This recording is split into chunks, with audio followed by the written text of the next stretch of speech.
India కూటమి ఉపరాష్ట్రపతి అభ్యర్థిగా బి సుదర్శన్ రెడ్డిని విపక్ష పార్టీలు ప్రకటించాయి. తెలంగాణకు చెందిన సుదర్శన్ రెడ్డి సుప్రీంకోర్టు న్యాయమూర్తిగా పనిచేశారు.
ఇండియా కూటమి ఉపరాష్ట్రపతి అభ్యర్థిగా బి సుదర్శన్ రెడ్డిని విపక్ష పార్టీలు ప్రకటించాయి. తెలంగాణకు చెందిన సుదర్శన్ రెడ్డి సుప్రీంకోర్టు న్యాయమూర్తిగా పనిచేశారు.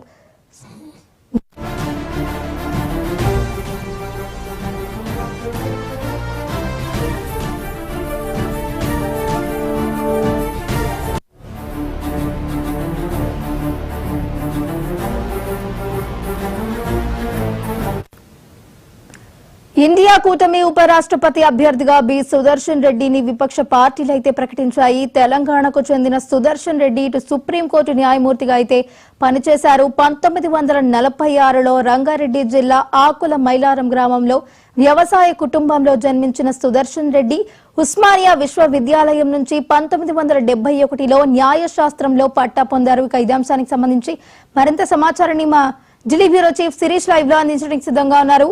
శిరీష్, చెప్పండి.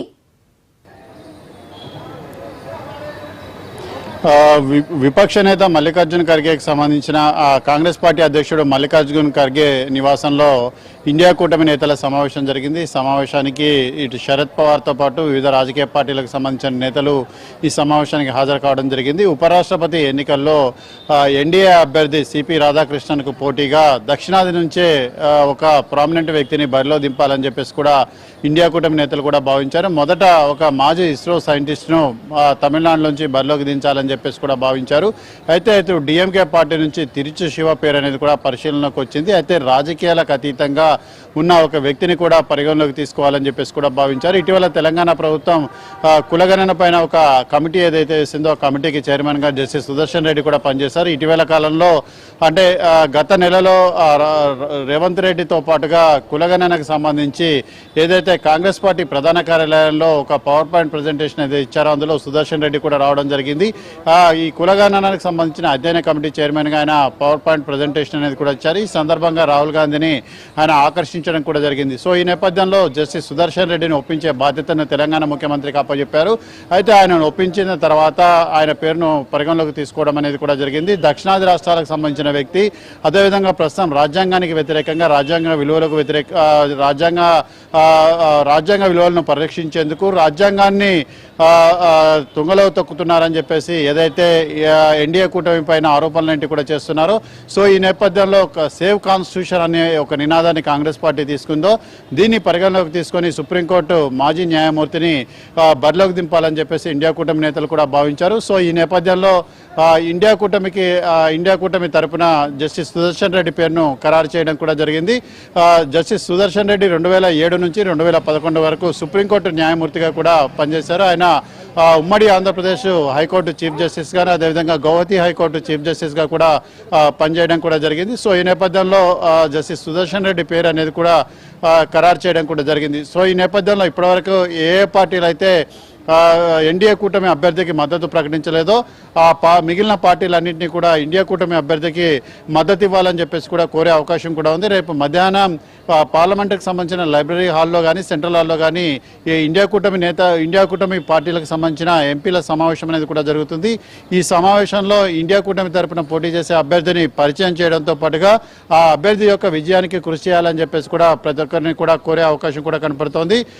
ముఖ్యంగా చూసినట్లయితే ఎల్లుండి అంటే 21వ తారీఖున ఈ ఇండియా కూటమి తరపున జస్టిస్ సుదర్శన్ రెడ్డి నామినేషన్ అనేది కూడా దాఖలు చేస్తారని చెప్పేసి కొద్దిసేపటి క్రితమే మల్లికార్జున్ ఖర్గే ప్రకటించడం కూడా జరిగింది. సో ఇప్పటి వరకు కూడా ఏ పార్టీలు అయితే ఎన్డీఏ అభ్యర్థికి మద్దతు ప్రకటించలేదో ఆ పార్టీలన్నీ కూడా ఇండియా కూటమి అభ్యర్థికి మద్దతు ప్రకటించే అవకాశం కూడా ఉంది. ఆమ్ ఆద్మీ పార్టీ కూడా ఇండియా కూటమి అభ్యర్థికి మద్దతు ప్రకటిస్తామని చెప్పేసి కూడా చెప్పడం కూడా జరిగింది. సో ఈ నేపథ్యంలో ఇప్పుడు ఆయన ఎంతవరకు ఎన్డీఏ కూటమి అభ్యర్థికి పోటీ ఇస్తారనేది కూడా చూడాలి.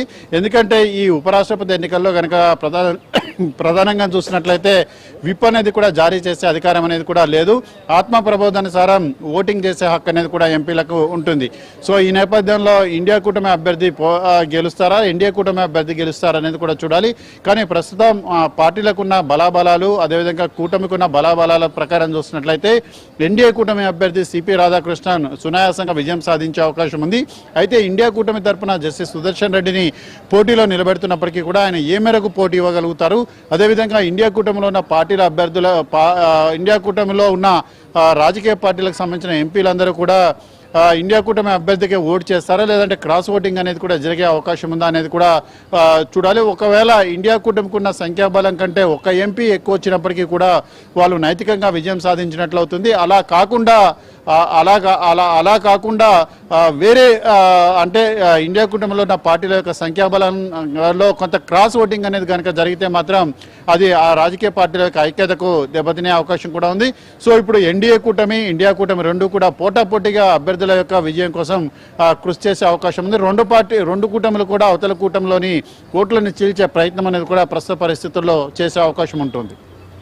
శిరీష్, అయితే ఇటు నామినేషన్ తర్వాత కూడా ఎన్నికల ప్రచారంలో భాగంగా ఇటు ఇండియా కూటమి ఎటువంటి తదుపరి చర్యలు తీసుకోబోయే అవకాశం ఉందంటారు?